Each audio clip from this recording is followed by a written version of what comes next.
Luis Benavente, director de Vox Populi, está con nosotros. Y yo quería, además de saludarlo, por supuesto, Luis, ¿cómo está? Bienvenido. Buenos días, Mónica. Muy buenos días.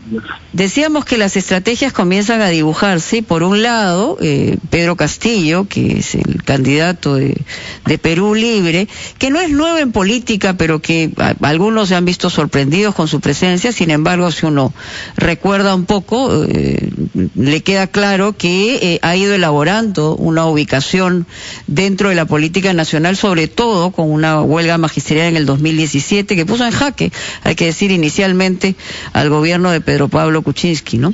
Pero es un poco, los pobres se rebelan ante las desigualdades que son evidentes y que ha desnudado con mayor ahínco o con mayor claridad la pandemia, y por el otro lado la defensa de un modelo económico sin perder de vista la atención a esa demanda de la gente que se ha sentido postergada. O sea, ¿cómo es que los peruanos vamos a visualizar una situación de esta naturaleza, teniendo en cuenta que los porcentajes con los que han llegado son bastante menores, ¿no? Claro, es un dilema muy complicado y para muchos más peruanos que lo regular. 2016, en la segunda vuelta, los dos candidatos que pasaron a la segunda vuelta hicieron 61% de votos, se puso en juego 39% de votos.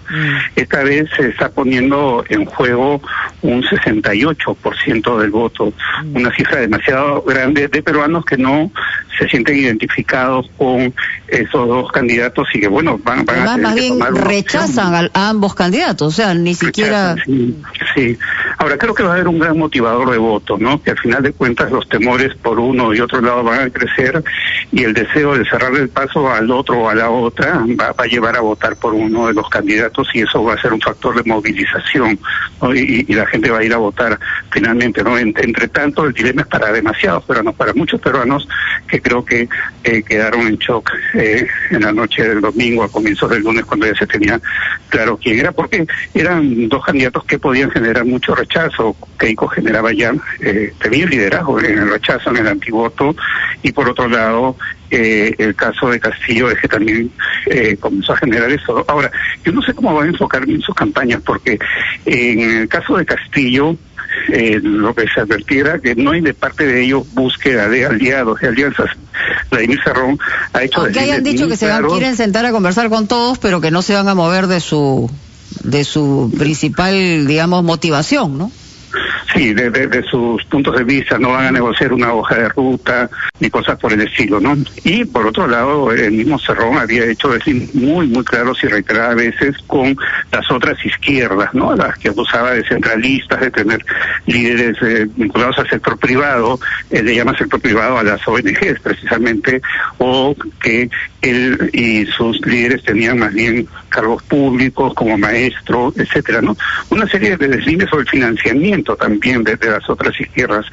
Entonces ellos están dentro de esa postura, no van a negociar, y eso es algo con lo cual podrían lograr votos, ¿no? Tiene la ventaja de enfrentar a una Keiko Fujimori muy desprestigiada. Ya inmediatamente se ha activado el antifujimorismo, que estaba dormido porque no se había visto que Keiko podía pasar a segunda vuelta, que podía ser un peligro, había quedado ahí. Pero por otro lado también hay temores que genera Castillo, que Keiko, bueno, ayer ha dicho que no va a terruquear a Castillo, no va a acudir a ese expediente, pero bueno, el hecho que comienza un cuerpo a cuerpo bastante fuerte por ese balotaje en el Perú.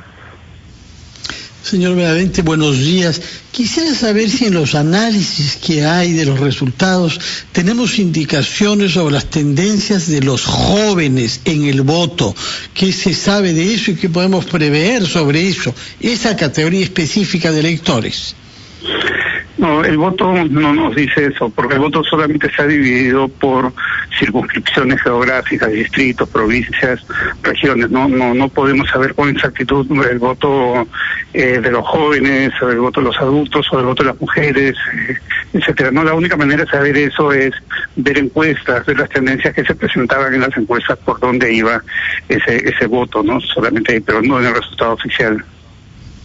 Señor Benavente, A ver, ayer escuchábamos y leíamos al excongresista Daniel Abogatás llamar a un voto nulo o en blanco con el fin de que estas elecciones se anulen y se convoquen a otras. ¿Usted ve viable esta posibilidad de que prime en un eventual caso el voto nulo o en blanco, tomando en cuenta el rechazo que hay, el antivoto hacia ambos candidatos que pasaron a segunda vuelta?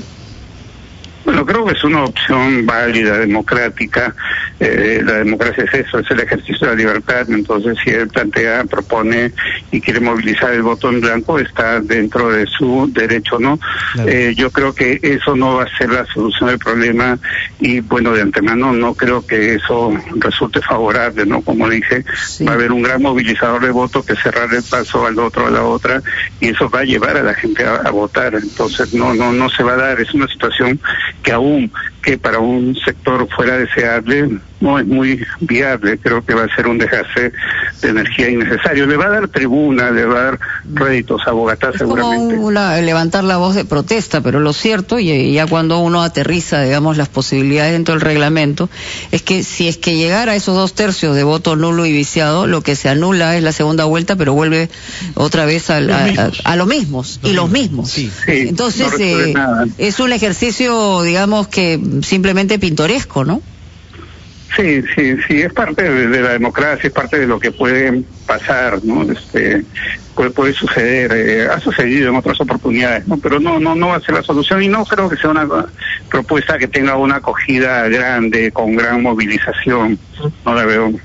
Sí, yo lo que iba a preguntar también respecto a estrategias y a posibilidades, teniendo en cuenta estas dos opciones, es que quien se equivoque menos va a tener más posibilidades. O sea, más allá de los antivotos que pudiesen haber, en el caso del antifujimorismo, que se ha demostrado que es importante en los últimos tiempos, pero por el otro lado, el recordatorio de volver a prácticas gubernamentales que nos generarían mayor pobreza, ¿no? Entonces, me imagino que ahí, digamos, por un lado se puede ver a un Pedro Castillo empoderado respecto a este pase a segunda vuelta, y por el otro lado a una Keiko Fujimori como modosa, en el sentido de ser muy precavida en cada cosa que dice, ¿no?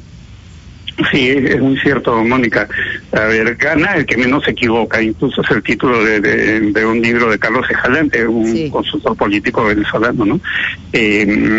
Ahora, la cosa va es que hay argumentos, ¿no? El estatismo, lo que eso significa, lo que ha significado en el Perú, el fujimorismo, igual, lo que ha representado, los cargos que hay, etcétera. Entonces, eso ya lo conocemos, ¿no? Eso se va a quedar muy fuertemente al extremo. Entonces, ahora ahí viene cómo se maneja la campaña. A ver, para quienes quisieran un sistema económico de mercado como el actual, pero más eficiente, de mejor calidad, transparente, institucional, no lo que hay, que es muy defectuoso.